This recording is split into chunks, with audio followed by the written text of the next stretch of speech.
don't have a loudspeaker, so I'm going to speak loudly. Chief Robert Chamberlain of the Zawadanik Muslim Tribal Council, their territories between Kinkham Inlet and Knight Inlet, they asked us to come together and lock arms because with the expansion of the salmon farming industry, there was no consultation. This man has been involved in the salmon farming industry, Chief Chamberlain, has been involved in trying to protect his territory for decades. I've traveled to Norway with him. We went to the AGMs of Marine Harvest and Cermaq, the two biggest companies that are growing their fish in his territory. And when this expansion was announced, he was not consulted. The people that he represents have asked him to protect their food resources from this industry because they've seen the impact firsthand. They're not taking anybody's word for it. They've seen the sea lice, they've seen the declines, they've seen the toxic algae blooms. And so he asked that we stand here and send a message to DFO, but also more importantly, I think, to the people of British Columbia, that this industry is not something that is good for us. And the reason I'm holding this sign is because in June of this year, of last year, a Norwegian pediatrician went public with the extreme high PCB levels in farm salmon. So high that if a mother is eating these toxins, it stores into her body. When she has a baby, 94% of these toxins are passed along to the child. And so she's warning women and children not to eat farm salmon, and yet the industry is using the pictures of children to sell the product. So Chief Chamberlain has asked me to represent him here. I am adopted. I am Gwayamzi into his tribe and the Zawadanik Kinkham Inlet. I feel uncomfortable speaking for him. He had to go and deliver a eulogy at the death of a young woman, and that's why he's not here today. But he's very, very concerned about this invasion of Atlantic salmon into this territory. So we want to take a picture of all of us locking arms. And maybe we could just line up in front of the building, making sure if anybody wants to get in and out of the building, please let them pass. They did call extra security here today just to make sure the minister's safe, because the minister's here today meeting with First Nations, which is why we're here at this hour. So, does that sound good? We want to lock arms? Okay.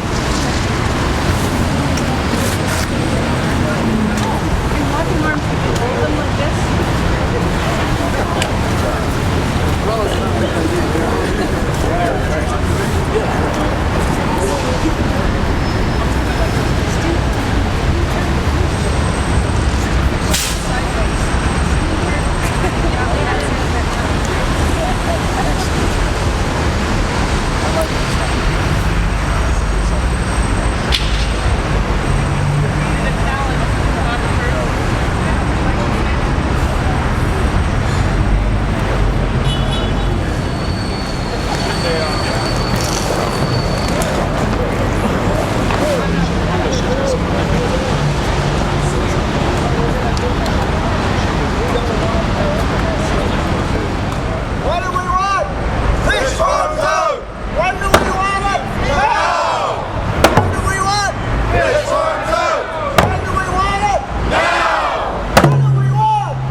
Ridiculous to see the Harper government open the doors wide open for fish farm expansion when we know that the Cohen Commission raised a number of red flags indicating that fish farms pose either a serious or irreversible harm to wild salmon. And BC, all people in BC should be really concerned about this.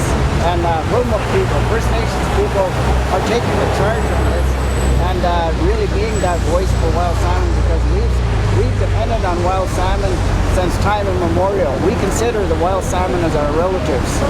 And if they expand, if they push to expand net pen farms on the coastal waters, they're doing it on the migration routes of our wild salmon, and they're going to pose an even greater threat.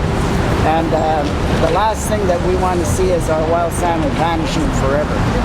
That's a long time, vanishing forever, and there is no more. It goes by the way of the cod, and that will have a detrimental, negative impact on everybody here in BC, the sports fishing industry, ecotourism, and First Nations people in particular. Where are you from? I am from the Sliman Nation. My name is Sockeye Collapse, and I am 13 years old. And I'm here to support not only the activists that have been so strong and on the front lines of this movement to stop the fish farms, but also to support the wild salmon and to support communities. We're trying to save a way of life. We're trying to save an ecosystem. We're trying to save cultures and languages that are associated with those cultures and communities that are very dependent on the salmon. And this is such a big issue for me, these fish farms, because my culture is such a big part of who I am, and to protect, I will do anything I can to protect that, and that's why I'm here to show my support. Yeah, let's do it, right? They should be doing it in tanks, because this is a dirty industry. There's disease problems. They're an open feedlot, and really, very few people on the coast are willing to lose their wild salmon for this industry.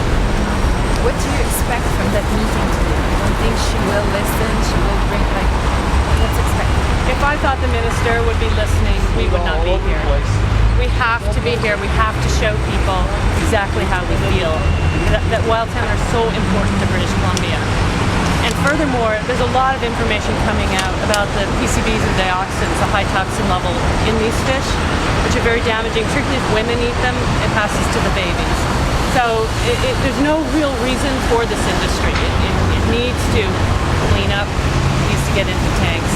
They can't be dumping all their manure into the wild salmon migration. I don't know what the children are going to have left with this industry, killing off the wild salmon.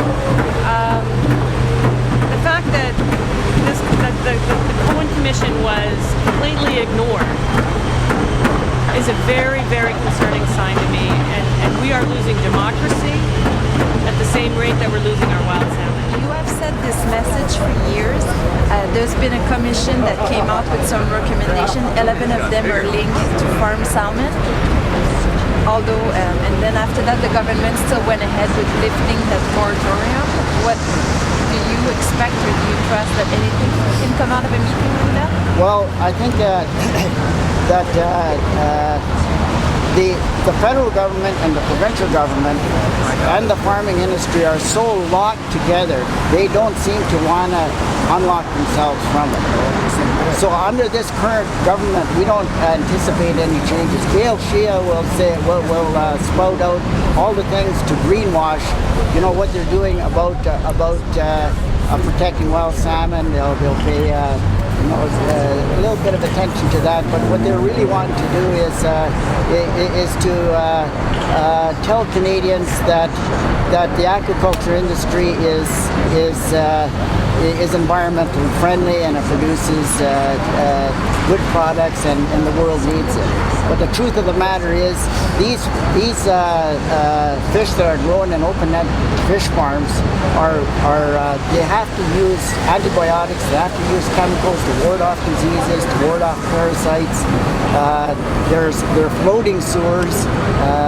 They have to swim around. These 10 fish have to swim around in their own manure, and it all settles down and it lays waste to the bottom of the seafloor. So it's ridiculous for them to say, yeah, we're going to protect the ocean, and we're going to protect wild salmon and grow a product that they feel that the world needs. It's all based on lies. It's totally untrue what they're doing. And the only thing that we can do is raise public awareness about this, as much public awareness as we can, and to urge Canadians to see the truth about this and boycott net pen farm salmon wherever they're sold in supermarkets and in restaurants like sushi restaurants, because that seems to be our only hope. Democracy seems to be dead now. They're not listening to the people. And all they're listening to and all they're doing now is being servants to the worldwide agricultural industry. So it's very disappointing. I'm here today to support Alexander Morton and protest the idea of the continued open net farm fish that we're putting on our coast.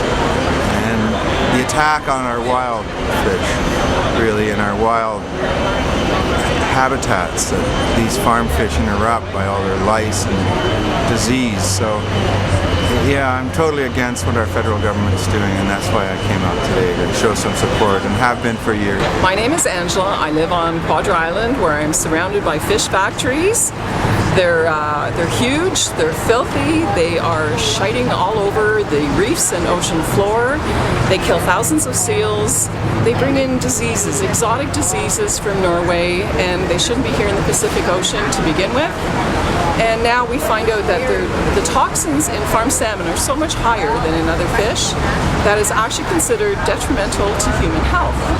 And what really gets me upset is that these guys like to target pregnant women and children, the very most vulnerable people, and they target them with their marketing to eat more of their farmed toxic.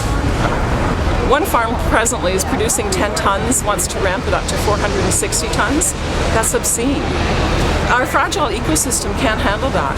This was done behind closed doors without any public input, no scientific regard whatsoever, totally against Justice Cohen's recommendations. But Harper's just going ahead and doing what he wants, and it's going to affect our entire ecosystem. It's going to destroy everything out here. We can't lose our wild salmon no matter what it is, and this is a direct attack on our wild salmon, so that can't be tolerated.